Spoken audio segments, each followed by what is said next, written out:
Abraham mérite, les êtres de l'abîme.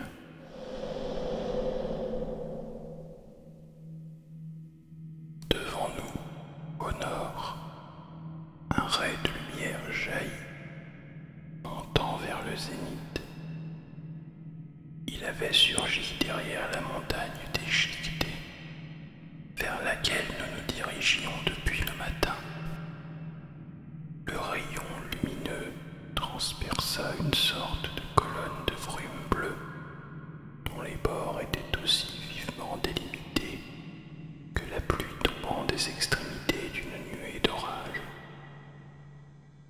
On aurait dit un faisceau de projecteurs pénétrant l'azur, mais ne projetant aucune ombre. Tandis que la lumière s'élevait, les 5 crêtes furent comme soulignées d'un trait noir, et nous vîmes que l'ensemble de la montagne avait la forme d'une main. Silhouettés par l'étrange lueur, les gigantesques doigts des 5 sommets parurent s'étirer, les contreforts eux-mêmes formant une paume levée, comme pour rejeter quelque chose. Le faisceau scintillant resta immobile pendant un instant, puis se brisa en une myriade de petits globes lumineux qui se balancèrent dans les airs et retombèrent lentement. Il semblait chercher quelque chose.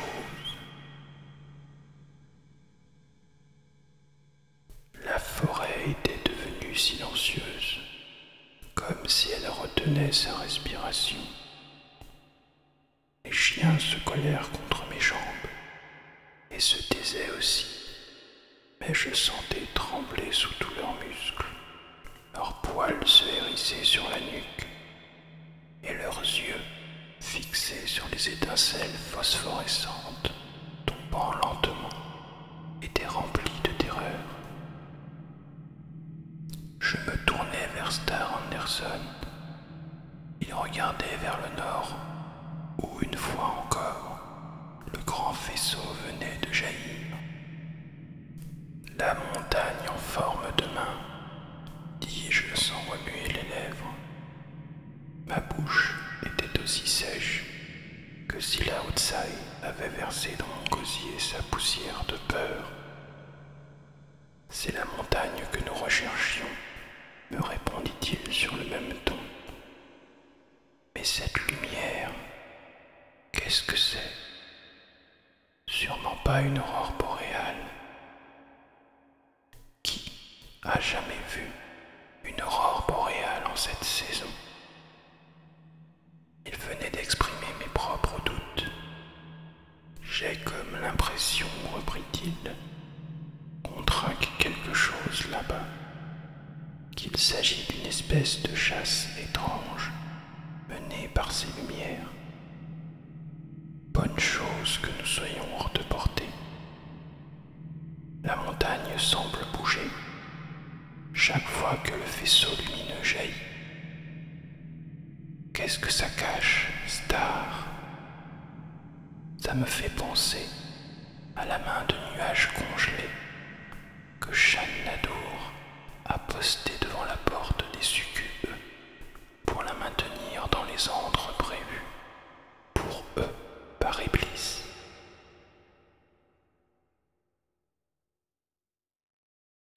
Il me fit taire d'un geste et tendit l'oreille. Une sorte de chuchotement nous parvenait du nord et très haut au-dessus de nous. Ce n'était pas l'espèce de crépitement de l'aurore boréale, ce bruissement de vent fantôme de l'aube des temps, agitant des arbres squelettiques millénaires qui abritaient Lilith. Ce chuchotement posait une question, avidement. Il nous enjoignait de nous approcher de la lumière. Il nous attirait.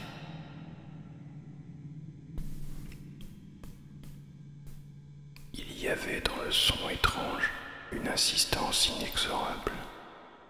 Il étreignit mon cœur avec des milliers de doigts tremblants et peureux, m'emplissant d'un immense désir de m'élancer, de courir, de me plonger dans cette lumière. Ce devait être ce qu'Ulysse avait éprouvé quand il avait été lié à son mât et que tout son être cherchait à se libérer pour obéir au chant cristallin des sirènes. Le chuchotement devint plus fort. « Regarde les chiens !» cria brusquement Star. « Qu'est-ce qu'ils ont ?» Les malamutes couraient en gémissant vers la lumière. Nous les vîmes disparaître sous les arbres. Nous les entendîmes hurler à la mort. Et puis ce son même s'atténua et se tut. Et il ne resta plus que le murmure insistant dans le ciel. La clairière où nous avions campé s'ouvrait vers le nord. Nous étions arrivés sans doute à 500 kilomètres au-delà de la première des grandes boucles du Kuskokwim qui se jette dans le Yukon.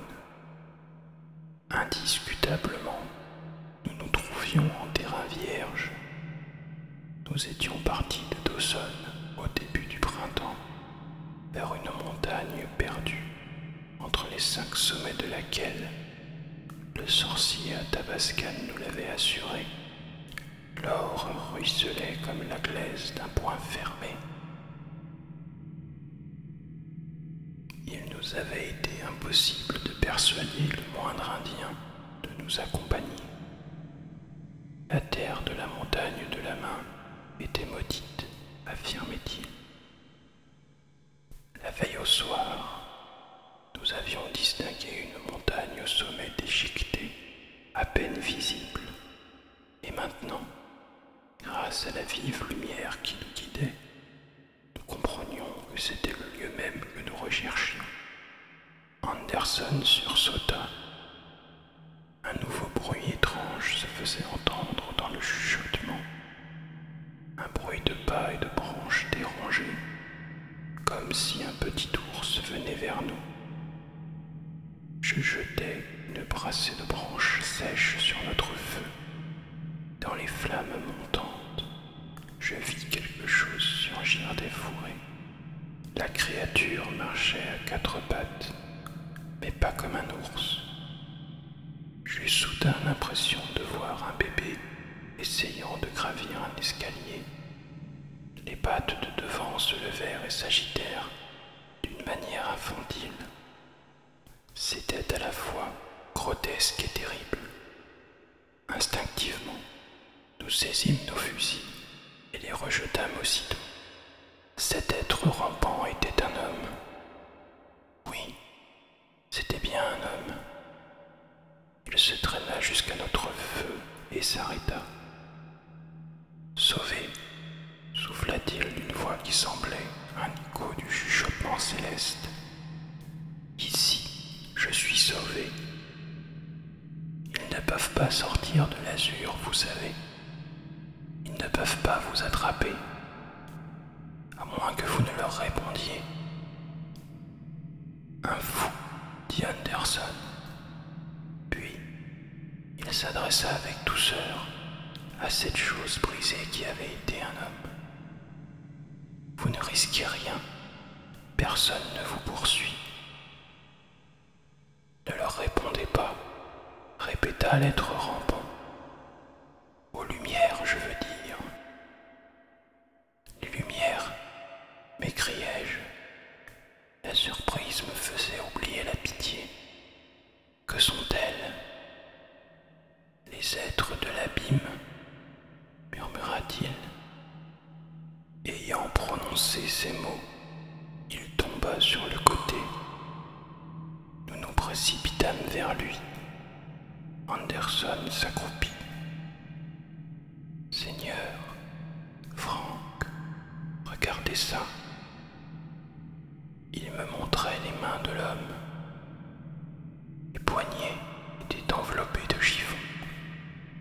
Des lambeaux d'une chemise de tissu épais. Les mains elles-mêmes n'étaient que des moignons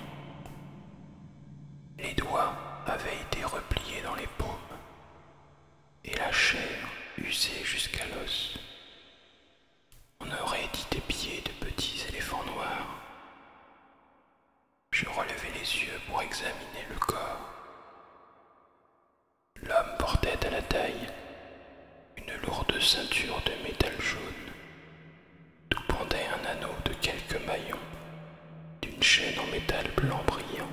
« Qu'est-ce que c'est que cet homme ?» s'exclama Anderson. « D'où vient-il ? Regarde, il s'est endormi. Et pourtant, dans son sommeil, il essaye de grimper. Ses bras et ses jambes remuent, et ses genoux. Comment diable a-t-il pu se traîner sur ses genoux ? En effet, dans son sommeil, l'homme continuait de grimper, si l'on peut dire. Ses bras et ses jambes semblaient animés d'une vie propre, indépendante de son corps. Leur mouvement évoquait un sémaphore. Si jamais vous est arrivé de vous trouver à l'arrière d'un train et d'avoir vu les sémaphores se dresser et retomber, vous comprendrez fort bien ce que je veux dire. Soudain, le chuchotement céleste se tut. Le faisceau de lumière retomba et ne rejaillit plus. L'homme rampant s'immobilisa. Un petit jour rose commença à se lever. La brève nuit de l'Alaska était terminée. Anderson se frotta les yeux et tourna vers moi un visage hagard. « Eh bien, s'écria-t-il, tu es pâle comme la mort. »« Pas plus que toi, Star, répliquai-je. C'était absolument horrible. Qu'est-ce que tu penses de ça ? Je pense que la solution de l'énigme est là, dit-il en désignant la silhouette immobile sous les couvertures que nous avions jetées sur elle. Quel qu'il soit, c'était à lui qu'ils en avaient. Ces lumières n'étaient pas une aurore boréale franque. C'était comme l'éclat d'une espèce d'enfer étrange dont les pasteurs ne nous ont jamais menacés. Nous n'irons pas plus loin aujourd'hui, déclarai-je. Je ne voudrais pas le réveiller pour tout l'or qui ruisselle entre les doigts des 5 sommets, ni pour tous les démons qui s'y dissimulent.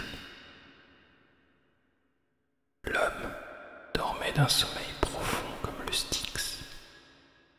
Nous baignâmes et pansâmes les moignons qui avaient été des mains.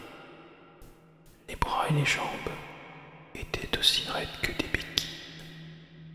Il ne bougea pas, tandis que nous le soignions. Il resta comme il était tombé, sur le flanc, en chien de fusil. J'entrepris de limer la bande de métal qui encerclait la taille du dormeur. C'était de l'or, mais qui ne ressemblait en rien à l'or que je connaissais. L'or pur est mou. Celui-ci l'était aussi, mais paraissait animé d'une vie propre. Il se collait à ma lime, et j'aurais juré qu'il se tordait comme une chose vivante quand je l'entamais. Je finis par couper la ceinture, écarter les extrémités et la rejeter loin de moi. C'était répugnant. Toute la journée, l'inconnu dormit. La nuit vint, et il dormait toujours. Mais cette nuit-là, il n'y eut pas de faisceau de lumière bleue derrière la montagne, pas de globes incandescents, pas de chuchotement. Le sortilège d'horreur semblait s'être éloigné, mais pas très loin.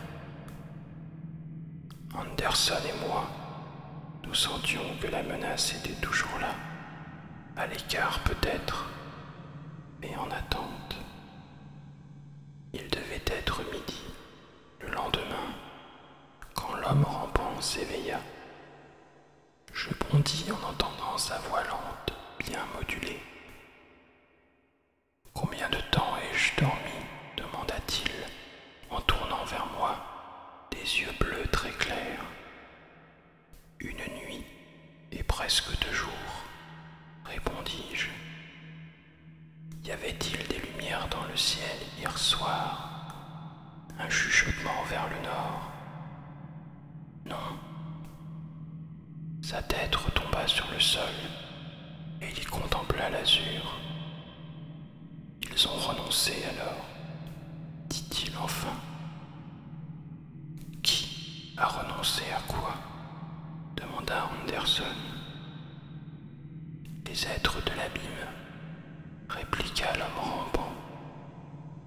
Nous le regardâmes avec stupéfaction, et pour ma part, j'éprouvai de nouveau cette espèce d'étrange désir qu'avaient suscité en moi les lumières. Les êtres de l'abîme, répéta-t-il, des choses qu'un démon du mal a créées avant le déluge et qui ont échappé je ne sais comment à la vengeance de Dieu. Il m'appelait, conclut-il avec simplicité. Nous nous regardâmes, Anderson et moi, et la même pensée nous vint. Non, reprit l'homme rampant en nous devinant, je ne suis pas fou. Donnez-moi un peu d'eau à boire, très peu, je vais bientôt mourir. Voulez-vous m'emmener aussi loin que possible vers le sud, avant que je ne meure? Et ensuite, voulez-vous préparer un feu et brûler mon corps? Je veux disparaître de telle façon qu'aucune de leurs ruses infernales ne puisse me ramener vers eux. Vous le ferez quand je vous aurai tout dit, ajouta-t-il en voyant notre hésitation. Il but un peu de cognac étendu d'eau que nous portâmes à ses lèvres. Mes bras et mes jambes sont morts, et je le serai bientôt, murmura-t-il. Ils ne m'ont pas raté. Maintenant, je vais vous dire ce qu'il y a derrière cette main. L'enfer. Écoutez, je m'appelle Stanton, Sinclair Stanton, sorti de Yale en 1900, explorateur. Je suis parti de Dawson l'année dernière pour chercher 5 sommets qui se dressaient comme une main dans une région hantée et d'où l'or ruisselait. C'est ce que vous cherchez aussi. Je m'en doutais. L'année dernière, vers la fin de l'automne, mon compagnon est tombé malade. Je l'ai renvoyé avec quelques Indiens. Un peu plus tard, mes Indiens ont découvert ce que je recherchais. Ils se sont enfuis, m'ont abandonné. J'ai tenu bon, me suis construit une cabane. J'ai hiverné avec mes provisions. Je n'ai pas trop souffert. L'hiver était assez doux. Si vous vous souvenez, au printemps, je suis reparti. Il y a 15 jours environ, j'ai aperçu les 5 sommets. Mais pas de ce côté-ci, de l'autre. Vous avez encore un peu de cognac? J'ai fait un trop grand détour, reprit-il. Trop au nord.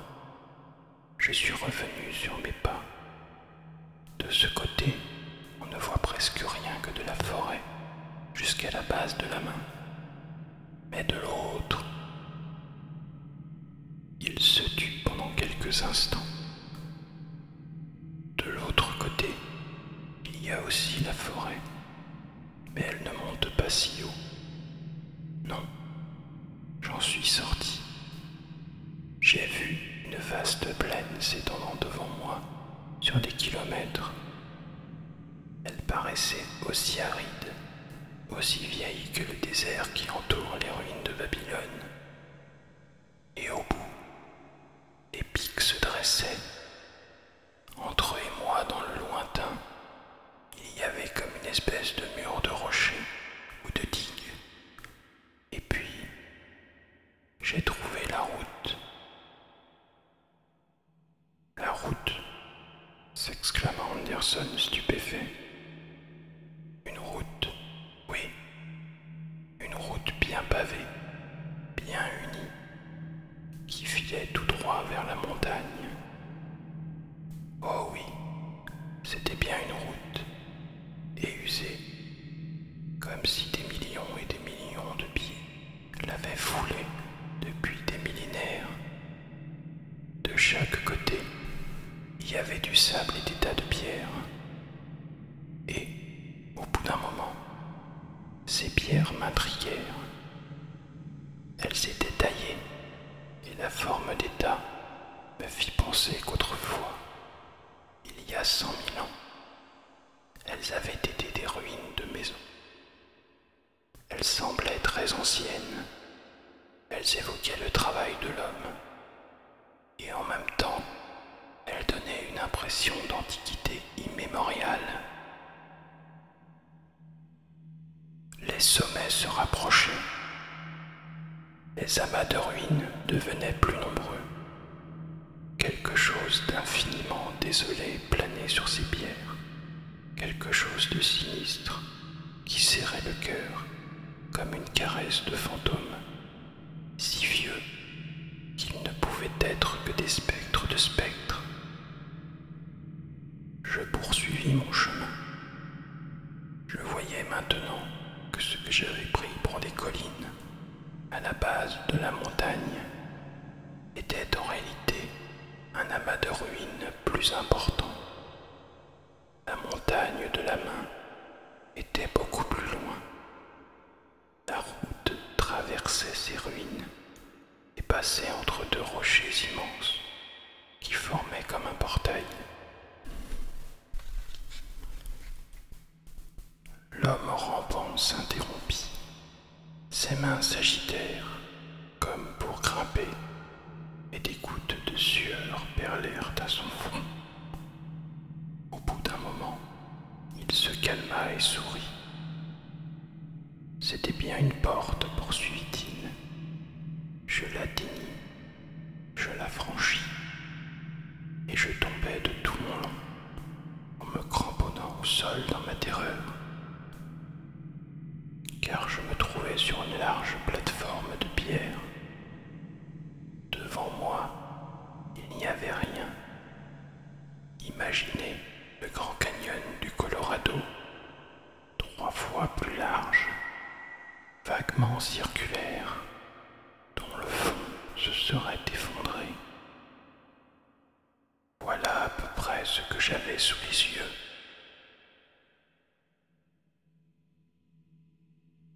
J'avais l'impression de plonger mon regard dans un abysse d'infini où rouleraient des planètes. Au-delà de l'abîme se dressaient les 5 sommets, comme une main gigantesque levée en avertissement.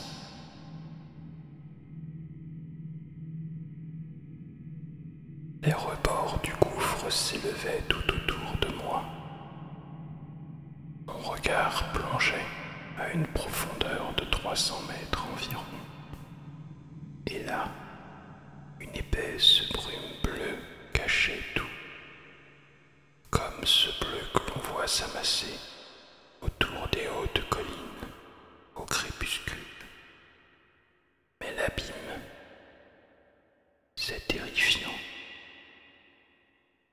aussi effroyable que le Ranalak des Maoris qui se creuse entre les vivants et les morts, que seules les âmes récemment libérées peuvent franchir, et qui ensuite n'ont plus de force pour revenir en arrière.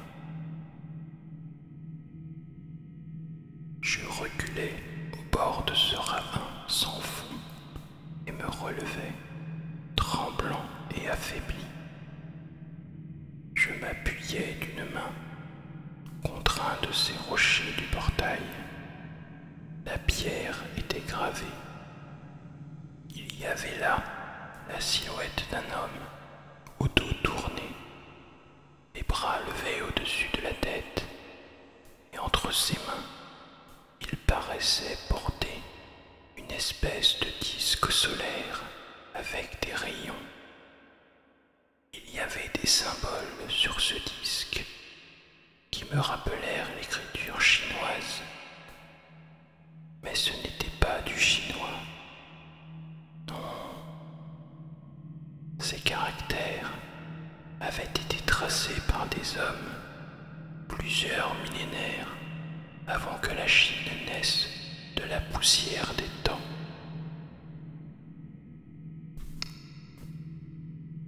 Je regardais le rocher opposé. Il portait les mêmes gravures. Chacune des silhouettes était coiffée d'un curieux chapeau à visière. Les rochers eux-mêmes étaient triangulaires et les images gravées du côté le plus proche de l'abîme. Le geste de ces silhouettes semblait en interdire l'accès. Je m'approchai. Derrière les mains levées et les disques, je distinguais vaguement des formes floues innombrables et une multitude de globes. J'eus soudain la nausée. Je venais d'avoir l'impression, le pressentiment plutôt, qu'il s'agissait là d'énormes sangsues debout. Leur corps gonflé semblait se dissoudre et reparaître pour s'effacer à nouveau. Toutes, sauf les globes qui représentaient leur tête et qui restaient très nettes. Ils étaient incroyablement répugnants. En proie à cette nausée inexplicable, je m'allongeai sur la plateforme. Et alors, je vis l'escalier qui plongeait dans l'abîme. Un escalier, m'écriai-je. Oui, un escalier, reprit l'homme rampant avec une patience infinie. Il me parut non pas taillé dans le roc, mais plutôt construit dans le rocher. Chacune des marches devait être longue de 7 mètres et large de 2. Elle descendait de la plateforme et disparaissait dans la brume bleue. Un escalier, murmura Anderson sans pouvoir y croire, construit dans la paroi d'un précipice et menant dans un gouffre sans fond. Pas sans fond, interrompit l'homme. Il y avait un fond. Oui, je l'ai atteint. J'ai pris l'escalier, je suis descendu. Descendu. Oui, reprit-il plus fermement, mais pas ce jour-là. J'ai établi un campement en revenant sur mes pas, loin du portail. À l'aube, j'ai rempli mon sac de provisions, mes 2 bidons d'eau, d'une source proche de ce portail, et je suis retourné, passant entre les 2 monolithes gravés, pour me pencher sur l'abîme. J'ai enjambé le rebord. Les marches descendaient au flanc de la paroi, à 40 degrés. Tout en descendant, je les examinais. Elles étaient faites d'une espèce de roche verdâtre, tout à fait différente du porphyre formant la falaise proprement dite. Je crus tout d'abord que les bâtisseurs avaient profité d'une veine en surplomb et y avaient taillé cet escalier gigantesque. Mais la régularité de son angle me fit douter de cette hypothèse. Après être descendu ainsi sur 800 mètres environ, je me trouvais sur un palier. Là, l'escalier formait un angle aigu et les marches poursuivaient leur descente, serrant la paroi au même degré que le premier étage. Après avoir pris 3 de ces virages, je compris que l'escalier descendait tout droit, en formant une succession d'angles. Aucune veine ne pouvait être aussi régulière. Donc, les marches avaient été bel et bien construites. Mais par qui et pourquoi? La réponse se trouve dans les ruines bordant le gouffre et ne sera sans doute jamais connue. À midi, j'avais perdu de vue le rebord de l'abîme. Au-dessous de moi, il n'y avait plus que cette brume bleue. À mon côté aussi, c'était le néant, car la paroi elle-même avait disparu depuis longtemps dans ce même brouillard. Je n'avais pas le vertige, je n'éprouvais nulle peur, uniquement une immense curiosité. Qu'allais-je découvrir? Quelque merveilleuse civilisation oubliée qui avait régné au temps où les pôles étaient des jardins tropicaux. Un monde nouveau, la clé du mystère de l'humanité. Rien de vivant, en tout cas. Tout cela était bien trop vieux pour que la vie y existât encore. Cependant, un ouvrage aussi admirable que cet escalier devait conduire à quelque chose de merveilleux. Mais quoi? Je poursuivis ma descente. À intervalles réguliers, j'étais passé devant de petites grottes béantes. Il y avait 3000 marches, puis une ouverture. Encore 3000 marches, puis une autre ouverture, et ainsi de suite. Vers la fin de l'après-midi, je m'arrêtai devant une de ces crevasses. Je devais avoir plongé d'au moins 5 kilomètres vers le fond de l'abîme, mais les angles des étages étaient tels que j'avais dû couvrir en réalité plus du triple de cette distance. J'examinai l'entrée de la grotte. De part et d'autre, je vis des silhouettes gravées, les mêmes que celles de l'immense portail. Mais là, elles étaient représentées de face, les bras tendus, avec les disques comme pour repousser quelque chose venant du gouffre. Les visages étaient voilés, et il n'y avait pas de forme hideuse derrière les silhouettes. Je pénétrai dans la grotte. Elle était étroite, longue d'une vingtaine de mètres, sèche et parfaitement claire. Je voyais au dehors le brouillard bleu s'élevant comme une colonne. J'éprouvais un extraordinaire sentiment de sécurité, bien qu'auparavant je n'ai eu conscience d'aucune crainte. Il me semblait que les silhouettes de l'entrée étaient des gardiens, mais protégeant quoi? Je me sentais tellement à l'abri qu'à ce moment ma curiosité même s'était émoussée. La brume bleue reconnaissante. Je me dis que là-haut, le soir tombait. Je mangeais, bus un peu et m'endormis.